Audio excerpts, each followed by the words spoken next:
पूरी दुनिया में पक्षियों की 10,000 से भी ज्यादा प्रजातियां पाई जाती है। सभी के वहीं 2 पंजे, 2 पंख और एक गर्दन होती है। लेकिन इन्हीं में से एक ऐसा पक्षी है जिसकी एक अलग ही पहचान है, जो आसमान का सीना चिर के हजारों मीटर ऊपर एक दुश्मने के mh की रफ्तार से उड़ता है, जो खुद के कई गुना अधिक वजन के शिकार को भी अपने पंजों पे दबोच कर उड़ जाता है। और इसीलिए उसे पक्षियों का राजा कहा जाता है, जिसे हम बाज के नाम से जानते हैं। और एक बाज इतना ऊंचा मुकाम हासिल करता है अपनी ट्रेनिंग और अपनी पुनर्वजन की वजह से। अगर आप भी इस दुनिया में एक मुकाम हासिल करना चाहते हैं तो एक बाज को बाज बनने का पूरा सफर आपको जानना बहुत जरूरी है, क्योंकि 25 से 30 की उम्र तक आने के बाद भी लोगों को रिस्क लेने से डर लगता है। लेकिन एक बाज की जीवन की शुरुआत ही रिस्क से होती है।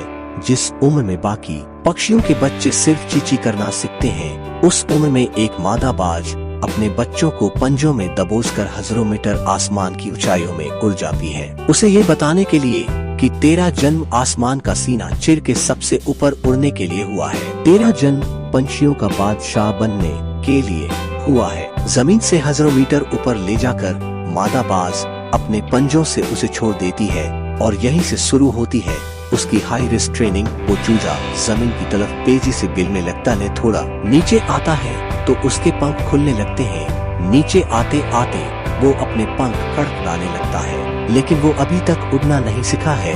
वो जमीन से कुछ ही ऊपर होता है। ऐसा लगता है कि कुछ ही सेकंड में उसका जीवन समाप्त हो जाएगा। लेकिन अचानक एक पंजा उसे अपने गिरफ्त में लेता है और वापस आसमान में उड़ जाता है। वो पंजा होता है उसकी माँ का, जो उसके पीछे उड़ रही थी। उसकी ये ट्रेनिंग तब तक चलती रहती है जब तक वो उड़ना नहीं सीख जाता है। इतनी हाई रिस्क ट्रेनिंग होने के बाद इस दुनिया को एक बाज मिलता है। बारिश के वक्त जब सारे पक्षी आश्रय की तलाश करते हैं, तब यही बाज उसी बारिश में आसमान को चिरते हुए ऊपर निकल जाता है और बदल से कहता है, तू बर्श ले, कितना बरसेगा।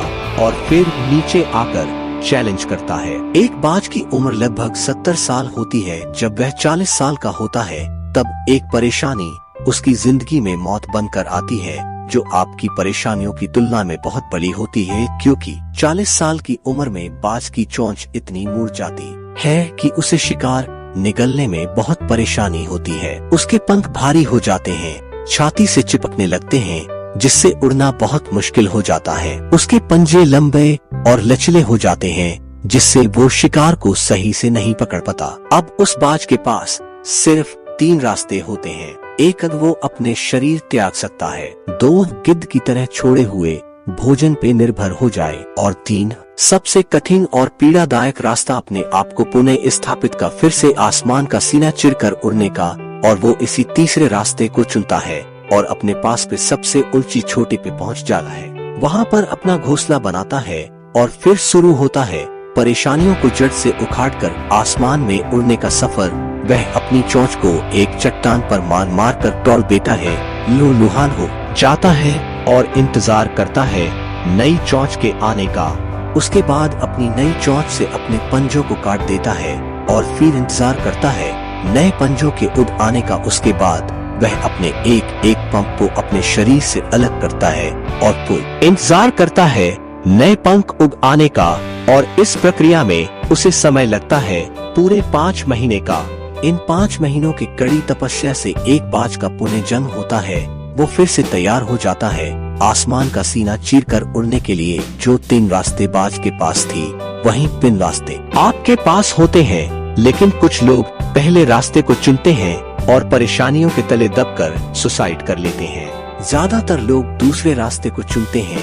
वो परेशानियों का बोझ पड़ते ही अपने लक्ष्य को छोड़कर एक नॉर्मल लाइफ जीने लगते हैं। और कुछ वो लोग भी होते हैं जो इस परेशानियों को लात मारकर अपनी मेहनत के दम पर बाज की तरह आसमान की बुलंदियों को छूते हैं। दोस्तों, बाज की यह ट्रेनिंग हमें बहुत बड़ी सीख देती है कि अगर रिस्क लेना पड़े तो लो कि अपने फील्ड में अपने आप को इतना ट्रेंड कर लो कि उस फील्ड में आपसे ऊपर उड़ने के बारे में सोचकर लोगों के पसीने छूट जाए।